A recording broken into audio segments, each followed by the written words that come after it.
Muy buenas noches.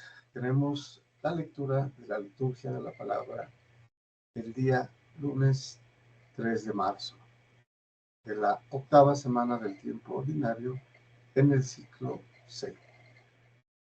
Estaríamos a 2 días del inicio del periodo o del tiempo de Cuaresma. Muy bien, vamos a nuestro misal y compartimos la pantalla.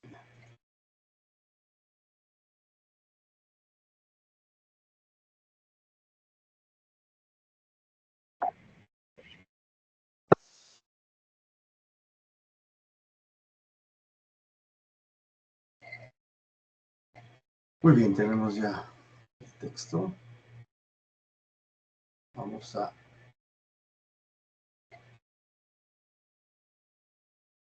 Muy bien, vamos a la primera lectura.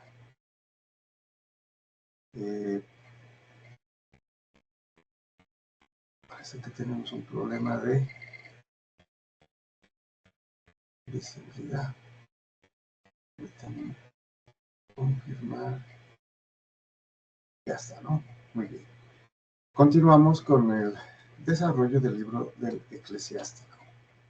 Tenemos en esta oportunidad el capítulo 17, versículos del 24 al 29. Bueno, y muy a tono con el tiempo que vamos a empezar en 2 días, es el tiempo de Cuaresma. Como hemos visto en las 2 anteriores sesiones, ya habla del pecado, del arrepentimiento, perdón, de la misericordia de Dios, ¿no? Que son lecturas penitenciales, digamos así. Muy bien, dice entonces el autor del libro del Eclesiástico: a los que se arrepienten, Dios les permite volver y consuela a los que han perdido la esperanza y los hace partícipes de la suerte de los justos. Retorna al Señor y abandona el pecado. Reza ante su rostro y elimina los obstáculos. Vuélvete al Altísimo y apártate de la injusticia, y detesta con toda el alma la abominación. Reconoce los justos juicios de Dios, permanece en la suerte que te ha asignado y en la oración al Dios Altísimo. En el abismo, ¿quién alabará al Altísimo como lo hacen los vivos? ¿Y quiénes le dan gracias? Bueno, aquí una observación sobre en el abismo, ¿no? Aquí se refiere al Sheol, que es el lugar que en la creencia judía era el sitio donde estaban los muertos, prisioneros, aletargados, como adormecidos, ¿no? Muertos, obviamente, y que no podían, ¿no?, hacer nada. Esperaban de alguna manera, pero estaban, por decirlo de otra manera, presos, ¿no? En este sitio que aquí lo transcribe como el abismo, el submundo, el ultramundo, o el Sheol, ¿no?, o el Hades en griego. Bueno, obviamente que este concepto desaparece, ¿no?, ya en el cristianismo. Ya solamente habrá infierno, purgatorio y cielo.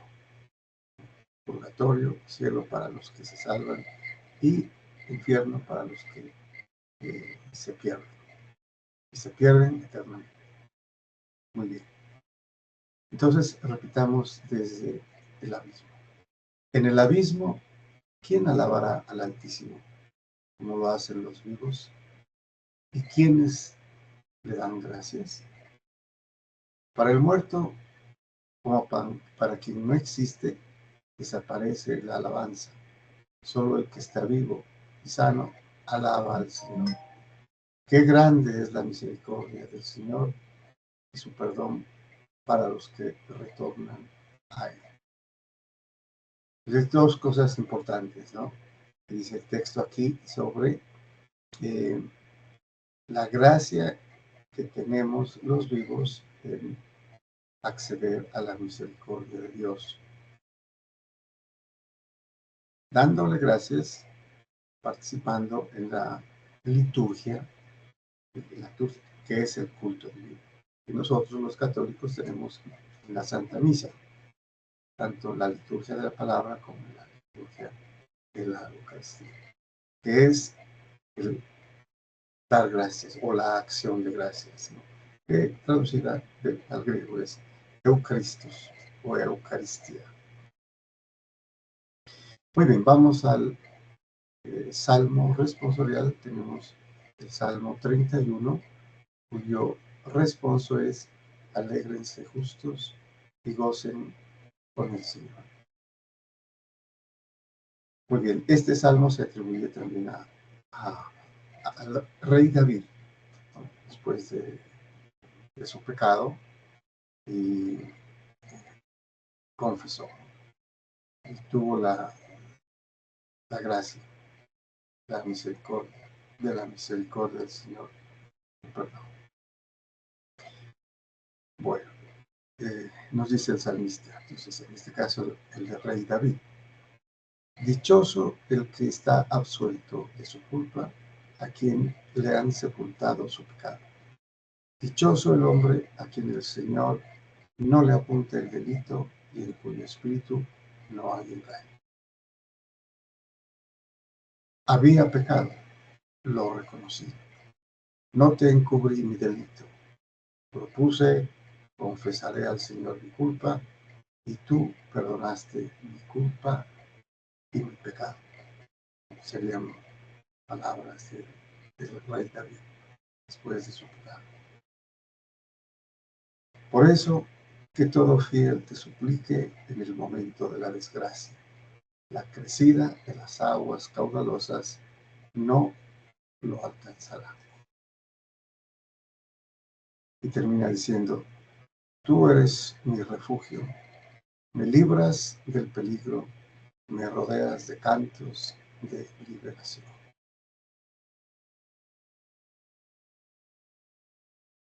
Y pasamos al Evangelio.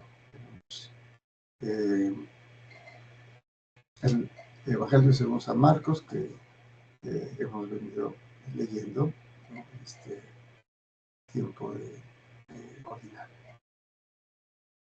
Tenemos el capítulo 10, versículos del 17 al 27.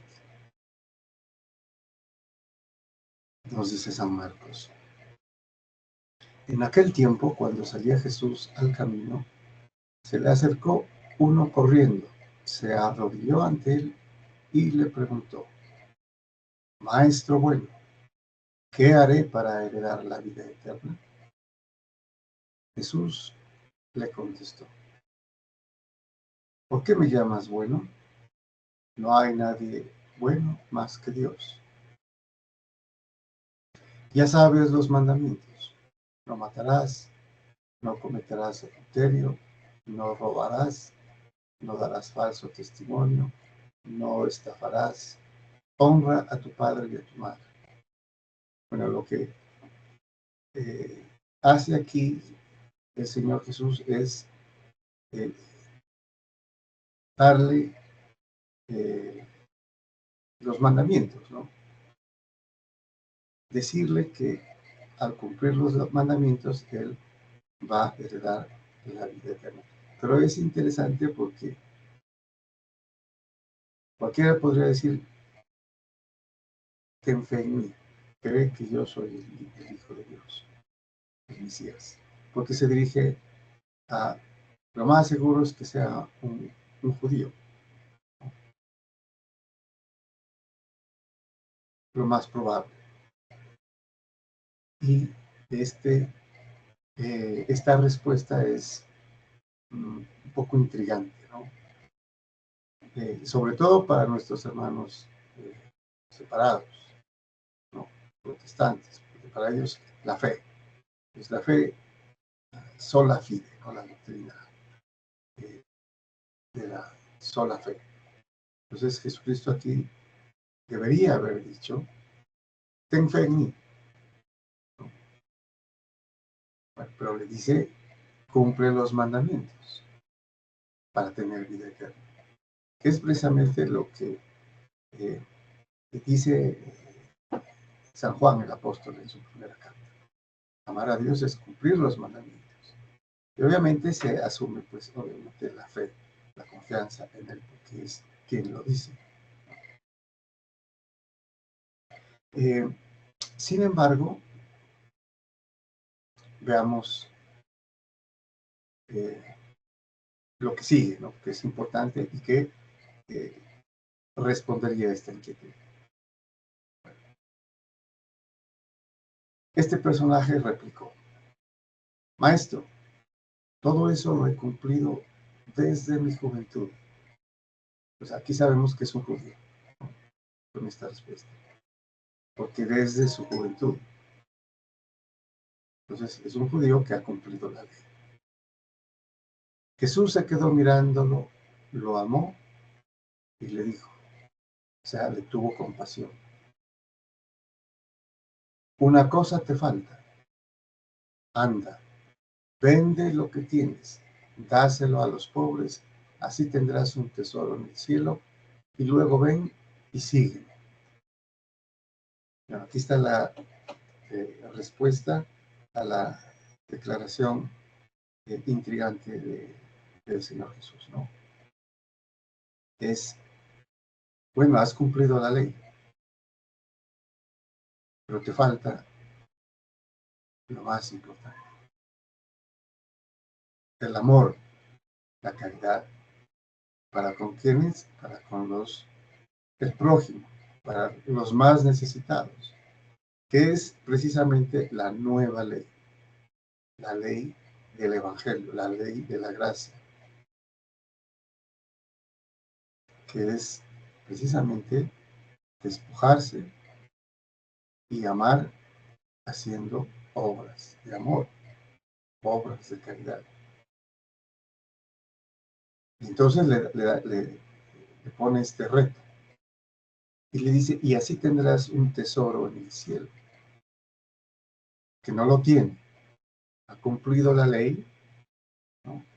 Pero no tiene la plenitud de la ley, el espíritu de la ley, solo tiene la letra.